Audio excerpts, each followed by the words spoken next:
But today, we want to touch on the first story that we touched on the last on the last podcast, and it's with regards to the killing of Miss Gadi, Hilary Gadi, the daughter of EFF former secretary SG Godrich Gadi. As we all know, she was murdered. She was initially kidnapped and then was later found murdered, bullet behind her head. And now we do know who is responsible for this heinous crime, Martin. Yes. Now we finally figured three people who allegedly. So who are these three people, Martin? These three people is Sipho Mkhwatswa. I hope I'm Mkhwatswa, pronouncing. Yes, and Philemon Lukele as well as Mduduzi Nkala. But do we know anything about these gentlemen, Martin? I think Sipho is the one who's standing out, or is it Philemon? Yeah. So which one do you think we should talk about first? And as we are speaking, we're gonna put their pictures so that you guys can know who these guys are. So that you guys can have a. And to give you guys a bit of an update, the charges have been the prosecutor have added extra charges. The NPA have added the rape charge, meaning the forensic have come back and said Hillary was raped before she was murdered, and this actually goes to prove the motive as to why she was killed. These guys might have raped her. Obviously, when you rape someone, you don't want them to tell the police what happened, so you kill her. And also, what had happened was three of these guys, they abandoned their bail application, and they will remain in jail up until 9 June when the case resumes at the Nelspruit Magistrate Court. It's very painful situation, and we saw very painful. We saw the funeral where Rebecca and others performed, and it was a very, very painful situation. Yeah, but I want us, to touch on why do you think these people refuse bail?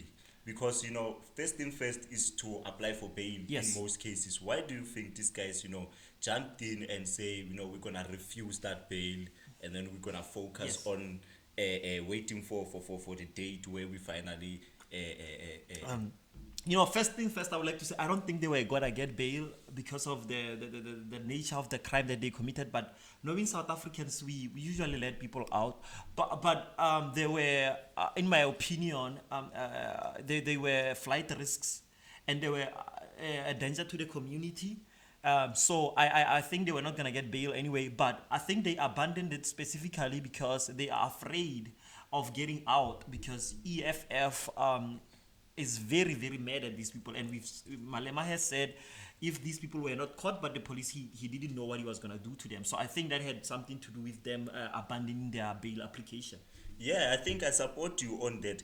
But the most interesting character in one of those three. Talk about this guy. This guy called Sipho.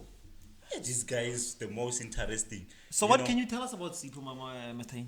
I mean, Sipho is a close friend of Lukele, as we read, and they were both, student advocates. So I think that made them very close, because when you are a student with somebody, like us, we were students. Yes, then we ended up here. Yeah. So, but Sipho, the father of Sipho is Smangaliso. Who is father Smangaliso? Because I think we talked about him a little bit. So before Martin continues giving you information about who Sipho is, Smangaliso Mkhwatswa is the adopted father of Sipho Mkhwatswa. So he is the former mayor of city of Tshwane Metropolitan Municipality. He is also a Catholic priest. So it's actually very interesting to see that the father of a political steward and a pastor, a priest, is accused of such a heinous crime. Yeah, and this guy was a former mayor of the city of Tshwane, which is where we are now. Yeah. Yes, a metropolitan municipality. So obviously this says he has ties to the political establishment, right? Yes. Because he's from essentially a political family. A political family. But I think more than that, he's from a church family. Yeah, I think, when you are from a church family, we can all assume that, you must be raised well, you must go to church and all that stuff. But let's continue with Sipho and find out more. And that's actually what I was trying to preface, because this man, according to what we know about him, and this is alleged, we are not saying this is fact in any way and should not be taken as such. There are interesting things that Sipho has done in this past. So talk about them as Martin. What has this person done? I mean, Sipho was cited as one of the people who worked for Salga. Yes. in various municipalities around Gauteng and Mpumalanga. Uh-huh. And then, otherwise, he was also a manager of LED. Yeah. So LED, In Gomas, yeah, I believe he was in yeah, Gomas. in Gomas. So what happened? Is he still there? No, he was fired there. In most of his job, he was fired. Uh-huh. He was fired. So I'm thinking, moving from this job to jobs, he got even the credibility of, having a wife, Yeah. because otherwise they say the traditional wedding with an ex-wife of his neighbor. So what Matane is talking about is that on that Saturday when he was arrested, he was supposed to have a traditional wedding with an ex-wife of his neighbor in the rear office. So this man essentially, ubiditse neighbor ka stay. This speaks to his character as an individual. I mean, he was fired several times. What do you expect? So there is more information about this guy that we are about to get into. So people call him Daf Daf. How much Daf is? He worked at Pixley, Ka Islanga, Seme municipality, and he was fired. He joined Nkomazi local municipality, he was fired. He worked for Sawaga, Mpumalanga, and again was fired. Even for LED as a manager, he was fired as well. You know what killed me about the whole thing? Uh-huh. They say when he was working as LED, this guy once organized a workshop with SMEs. Yes, SMEs, small, medium enterprises. Uh-huh. And then he disappeared, and his phone was not to be traced. Had he switched it off? And this happened twice. He did it twice. Sipo, what are you doing, man? So this is a very interesting character, and we are not saying he is the murderer. He is, presumed innocent until proven otherwise, and he will get his day in court. We have not heard anything from him, but currently he is in jail with the rest of the other accused. But I wanted us to talk about the other accused in the matter, Mr. Lukele Philemon. And I think Philemon is the one who made news. He was on every publication, prominently so because this man is an ANC official.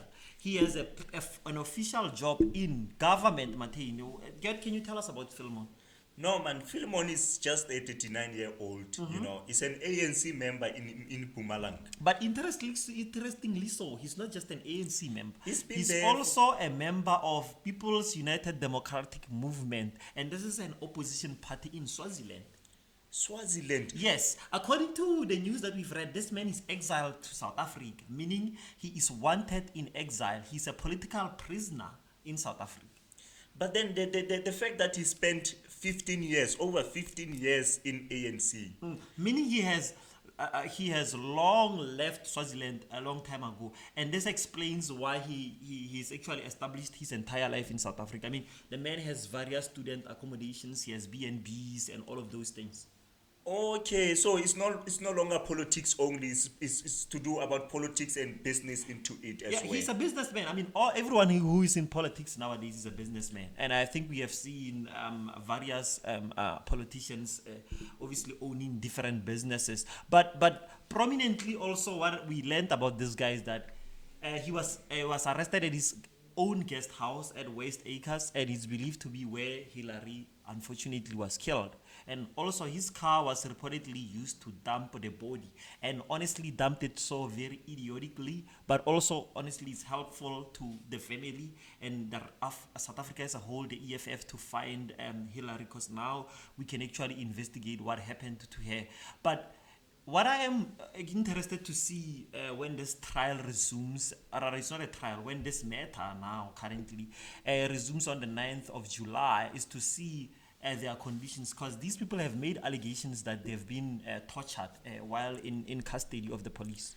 The victims always like to play victims. So no, the perpetrators, the perpetrators always like to play victims. Yeah. So I think it's a strategy of saying, let's see if we can use this to our advantage. Let's say we're harassed or something. Yeah. So I think it boils around that. But what is more interesting to me, and I think it will appeal to most people, is the fact that it's two political parties here. Yeah. Is these guys who are affiliated with ANC, and Hillary Gadi as the former daughter of the former Yeah. Secretary General of EFF. So it's EFF and ANC in a way. Yeah. It's like, why are you killing our people in EFF? And then it's like ANC, what are you doing? Yeah, yeah. So, but to be clear, the chief whip has come out to say they have nothing to do with the crime.